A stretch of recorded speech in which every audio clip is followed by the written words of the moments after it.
नमस्कार, सत श्री अकाल, आदाब। मैं हूं अन्नू कपूर और पेश करने जा रहा हूं आज की महफिल जिसका नाम है सुहाना सफर विद अन्नू कपूर, सिर्फ 92.7 बिग एफएम पर। स्वागत है आप सबका। और खुशी की बात यह है कि मैं 92.7 बिग एफएम के भोपाल स्टूडियो से और सामने ही देख सकता हूं वल्लभ भवन देख सकता हूं। आहा, ये घटाएं, धूप में निकलो घटाओं में नहाकर देखो, जिंदगी क्या है किताबों को हटाकर देखो। वो सितारा है तो चमकने दो वहीं पर उसको, क्या जरूरी है उसे जिस्म बनाकर देखो। और फासला नजरों का धोखा भी तो हो सकता है, वो मिले या ना मिले हाथ बढ़ाकर देखो। आज 92.7 बिग एफएम के स्टूडियो में भोपाल के बहुत सारे खवातीन और हजरात यहाँ पे मौजूद है। मैं आप सबका इस्तकबाल करता हूँ।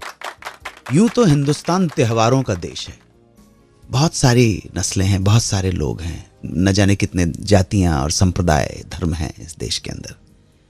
दुनिया के सबसे ज्यादा त्योहार हमारे ही देश में मनाए जाते हैं, इसलिए जितनी छुट्टियां हमारे देश में हैं उतनी दुनिया के और किसी देश में नहीं है। बाकी दुनिया के देश जो है अपने बंदों से काम करवाते हैं, लेकिन हम हिंदुस्तानी भैया पटियों में बैठ के खेलते रहते हैं।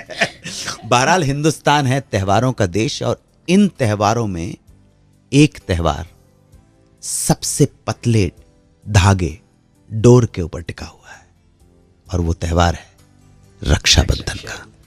रक्षाबंधन का जो त्योहार है, मुझे आई थिंक किसी भारतीय को बताने की जरूरत नहीं है कि ये कितना पाकीज़ा त्योहार है। तो आज बात करेंगे रक्षाबंधन की, यानी राखी की। मोहम्मद रफ़ी साहब का गाया गीत याद आ रहा है, राखी धागों का त्योहार, कितना कोमल कितना सुंदर भाई बहन का नाता, इस नाते को याद दिलाने ये त्योहार है आता। बहन के मन की आशाएं हैं राखी का ये त्योहार, राखी धागों का त्योहार। न जाने फिल्म इंडस्ट्री में कितने गाने बने हैं रक्षाबंधन के। मैं आप लोगों को याद दिलाना चाहता हूं कि मेरे हिसाब से लास्ट गाना रक्षाबंधन का आज से 35 साल पहले बना था। शायद हम अपनी बहनों को भूल गए हैं। आज वापस बहन को याद करने का ये मौका 92.7 बिग एफएम पे मिला है। मैं भोपाल से सभी बहन भाइयों को रक्षाबंधन की हार्दिक शुभकामनाएं देता हूं। एक बार फिर मैं अन्नू कपूर भोपाल के स्टूडियो से आप सबका वंदन करता हूं, अभिनंदन करता हूं। और आज की महफिल टोटली डिवोटेड है, डेडिकेटेड तो है, समर्पित है उस पवित्र धागे को जिसको हम कहते हैं राखी। दरअसल आप अगर गौर से जाएंगे ना, तो ये इस त्योहार का किसी धर्म से कुछ लेना देना ही नहीं है। सच में कह रहा हूं आपसे। पौराणिक कथाएं हैं, वो कथाएं मौका मिला तो जरूर सुनाऊंगा, लेकिन ये तो ह्यूमन रिलेशनशिप का त्योहार है। मैं एक बार उम्मुल कुवैन में शूटिंग कर रहा था और राखी स्पेशल की शूटिंग हो रही थी। आप ताज्जुब करेंगे, अरब्स लोग वहां पे बैठे हुए थे। व्हेन आई एक्सप्लेन्ड कि ये रक्षाबंधन है क्या, दे गॉट सो इमोशनल। जो एक अरब था, वहां का एमडी था उस उम्मुल कुवैन पार्क का, जो रिजॉर्ट और रिक्रिएशनल पार्क है, उसने कहा कि मेरी दो बहनें हैं, एक बेरूत में रहती है और एक पता नहीं कहाँ न्यूयॉर्क में रहती है, और मुझे आज पहली बार महसूस हुआ कि आपका एपिसोड देखे कि how much I am missing my sisters, and even if I have to give my life for my sisters, I am ready to give my life for the sister. एक अरब की ये भावना रक्षाबंधन हिंदुस्तान के त्योहार पर। हमारा प्रोग्राम फिल्मी तरानों का, अफसानों का है, इसलिए आज हम फिल्म और फिल्मकारों से जुड़े रिश्तों की बात करें। रिश्ता वही है भाई बहन का रिश्ता। तो सबसे पहले बात करेंगे लता मंगेशकर और मुकेश जी। लता मंगेशकर मुकेश जी को हमेशा मुकेश भैया कहती थी। उनके पहले दिन की मुलाकात से लेकर आखिरी दिन तक वो उनके मुकेश भैया ही रहे, ये खुद लता जी ने कहा है। और मुकेश जी के लिए वो सदैव छोटी बहन। लता मंगेशकर जी ने अपने एक इंटरव्यू में कहा है कि वो लता जी और मुकेश भैया दोनों सहगल भक्त थे, और लता जी को मुकेश जी की आवाज़ में सहगल साहब का अंदाज झलकता था। उनके गले में वही सोच था जो सहगल साहब के गले में था।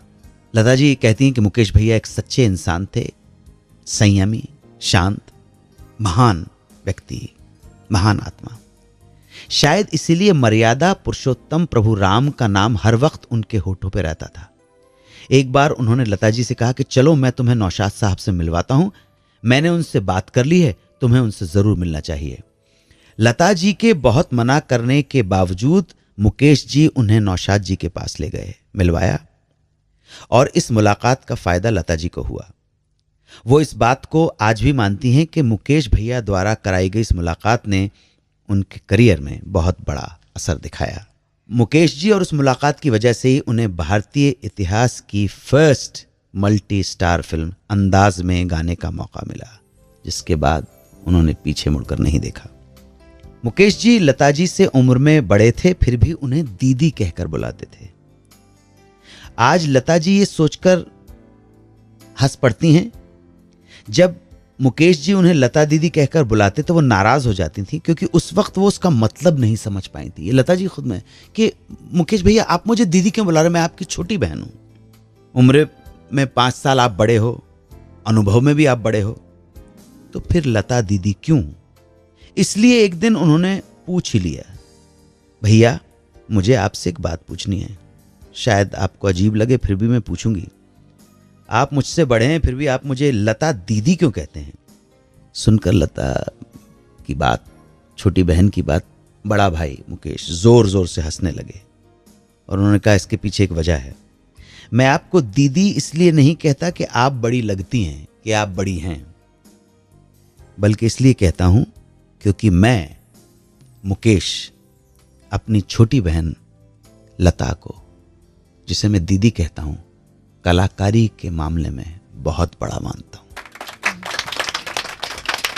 और मैं चाहता हूं कि एक मैं ही नहीं बल्कि सारी इंडस्ट्री, सारी दुनिया मेरी छोटी बहन को लता दीदी कह के बुलाए। ये सुनकर लता जी कहती हैं मेरी आंखें में रो पड़ी।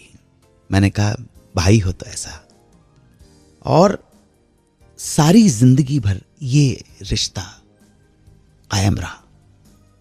रिश्ते तो निभाने से बनते हैं ना भाई।